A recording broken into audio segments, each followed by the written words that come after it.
이번 시간에는 예전에 상영되었던 한국 영화 완벽한 타인과 관련해서 렘블란트의 그림, 그리고 요한복음의 가늠하다 현장에서 잡힌 여인과의 관계를 조금 얘기를 해보도록 하겠습니다.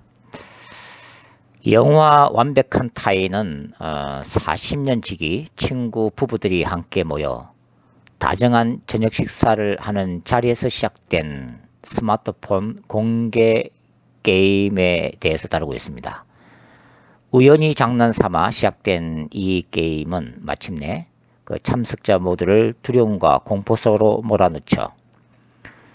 왜냐하면 스마트폰을 통해 전송되는 사진과 통화 내용을 각자가 다른 사람 앞에서 공개해야만 하는 상황 속에서 각 사람마다 그들의 내면 깊숙이 감추어 왔던 각자의 비밀이 하나 둘씩 폭로가 되고 전체에게 노출이 되기 때문입니다.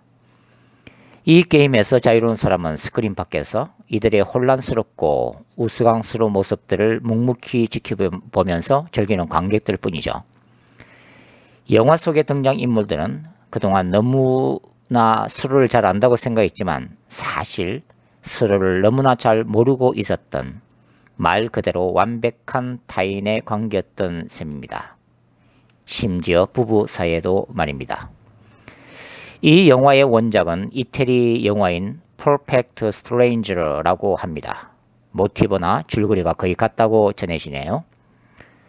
이 영화에서 보여주듯이 우리 모두는 은밀한 각자만의 비밀의 방을 다 가지고 있습니다. 이 영화의 말미에 나오는 문구처럼 우리에게는 각자의 공적인 삶이 있고 개인적 삶이 있으며 동시에 비밀의 삶이 있다는 것입니다. 이러한 비밀이 담긴 삶은 남편이나 아내에게조차도 영원히 비밀로 남겨놓고 싶은 나만의 신비한 영역이죠. 이 비밀이 공개되면 인간관계는 마침내 깨지고 마는 것입니다. 인간 모두가 소유하고 있는 이러한 그 은밀한 비밀에 대해서 성경은 무엇이라고 말하고 있을까요? 저는 마태복음 15장 19절에 나오는 예수님의 말씀이 생각이 나네요. 인간의 악한 생각과 살인과 간음과 음란과 도둑질과 거짓 정언과 비방이라고 하는 인간의 죄악된 본성에서 나오는 말 그대로 인간을 더럽게 만드는 것들이죠. 이러한 인간 내면에 깊숙하게 숨겨져 있는 비밀이 공개가 되면 모든 상황이 위기를 맞이하게 됩니다. 이 엄밀한 비밀이 노출되어 마침내 돌에 맞아 죽을 절대적 위기에 처한 한 여인의 이야기가 성경에 등장하죠. 바로 요한복음 8장에 나오는 간음하다 잡힌 여인의 이야기입니다. 원래 이 이야기는 명절 끝날이나 명절이 끝난 직후에 예루살렘 성전 안에서 일어난 일이죠. 그러나 화가 렘블란트는 그가 전하고자 하는 메시지를 효과적으로 전달하기 위해서 무대를 재설정합니다. 그림을 보시면 먼저 빛의 화가 렘블란트는 화폭 전체를 상하로 2등분하여 분할합니다. 그리고 위쪽에는 대제사장이 주관하는 재판정의 모습을, 아래쪽은 예수께서 주관하시는 재판정의 모습을 동시에 그려놓고 서로 대비시키고 있습니다. 화려한 복장으로 권위 있는 자리에 앉아 무릎을 꿇고 있는 청중들을 바라보며 대제사장은 엄격하게 율법을 적용하면서 재판을 진행하고 있죠. 이 자리에서 용서와 긍휼은 존재하지 않습니다. 오직 엄격한 법의 집행만이 존재할 뿐이죠. 그것도 율법 준수를 위한 613개조에 달하는 장로의 유전에 따라서 말입니다. 그래서인지 렘블란트는 위쪽의 전체적인 색조를 약간 어두침침한 분위기로 연출을 하고 있습니다. 이와는 대조적으로 렘블란트는 예수와 여인이 있는 아래쪽에는 더 밝은 빛으로 처리하고 있습니다. 여기에는 한 여인이 제단의 계단에 끌려와 있는 모습이 보이고 당대의 종교 지도자들이며 권력층인 서기관과 바리새인들에 의해 둘러싸여 있는 모습으로 그려져 있습니다. 렘블란트가 그린 이 여인은 대단히 사치스러운 옷을 입고 있죠. 당시의 귀부인으로 추정이 됩니다.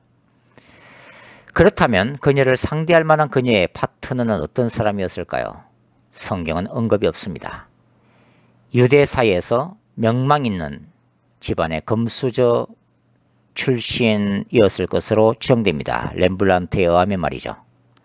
그리고 가늠한 현장에서 바로 끌려왔다면 한 가지 의문이 들죠. 왜 그녀만 이 자리에 끌려왔을까요? 남자는 돈과 권력을 사용하여 그 자리를 교묘하게 이미 빠져나간 것일까요? 만약 그렇다면 철저한 남성 위주의 사회, 권력층이 갑질하는 유대사회의 어두운 일면을 보여주고 있을 것입니다.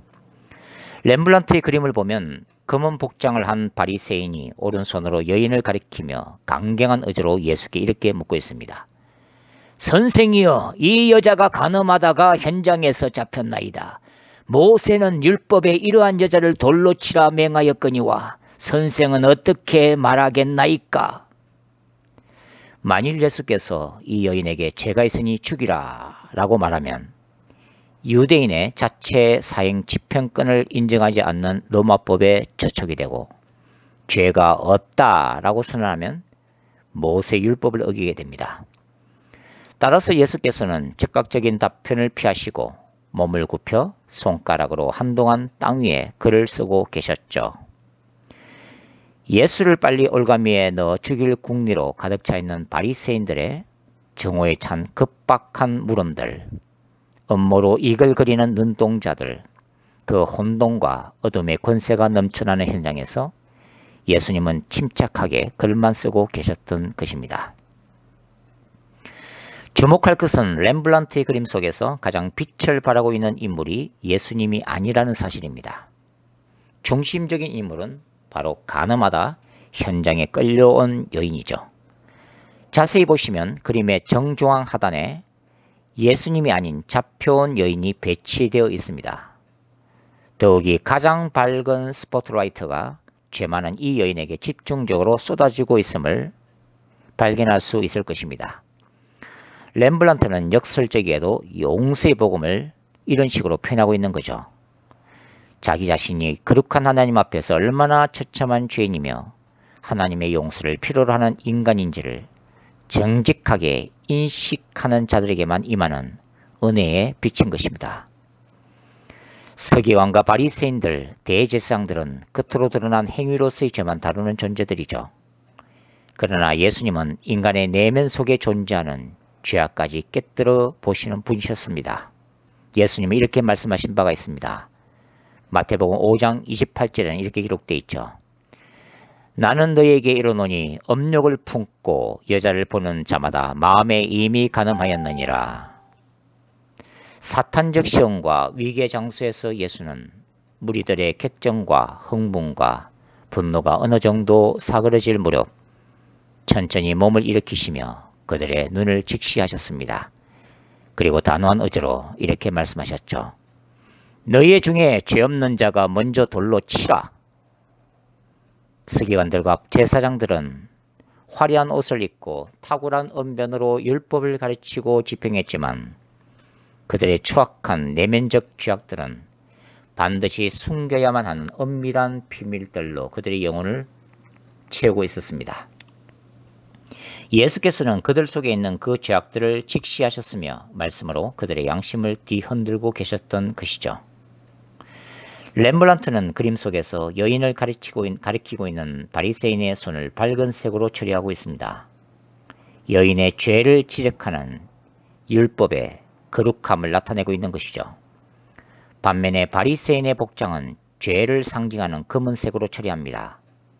흑과 백의 대조를 통해 그들의 이중적인 모습을 고발하고 있는 것이죠. 그리고 서기관과 바리새인들의 뒤쪽으로 한 무리의 사람들이 어둠 속에 조용히 자리 잡고 있습니다. 바로 죄인들과 세리들일 것입니다. 그들은 묵묵히 예수의 판결을 뒤에서 지켜보고 있습니다. 가늠하다 잡힌 여인에 대한 예수의 놀라운 용서는 그들의 죄악된 삶에 희망의 빛을 던지고 있습니다. 예수님의 다시는 죄를 범하지 말라라는 말씀은 바리새인들에 의해 죄인으로 정죄된 그들에게도 다시 일어설 용기를 불어넣고 새롭게 인생을 시작할 능력을 불어넣고 있었던 거죠.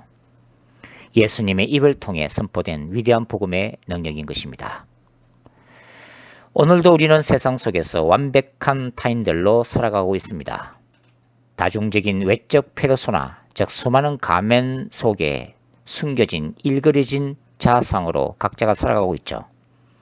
따라서 우리는 날마다 주님의 임재 앞에서는 철저한 낮아짐이 필요하고 죄인된 우리에게 부어주시는 그분의 은혜가 필요합니다. 오직 십자가의 보혈만이, 그분께서 허락하시는 끝없는 용서와 은총의 빛만이 우리의 영혼을 서슴게 만드는 하나님의 능력이기 때문입니다. 세상 사람들과 구별되는 신자들의 영성, 우리는 그것을 회개 영성이라고 부릅니다. 그렇습니다. 오직 회개만이 살 길입니다. 수많은 죄악과 비밀들로 가득 찬 세상 속에서 우리가 살아가고 있기 때문입니다.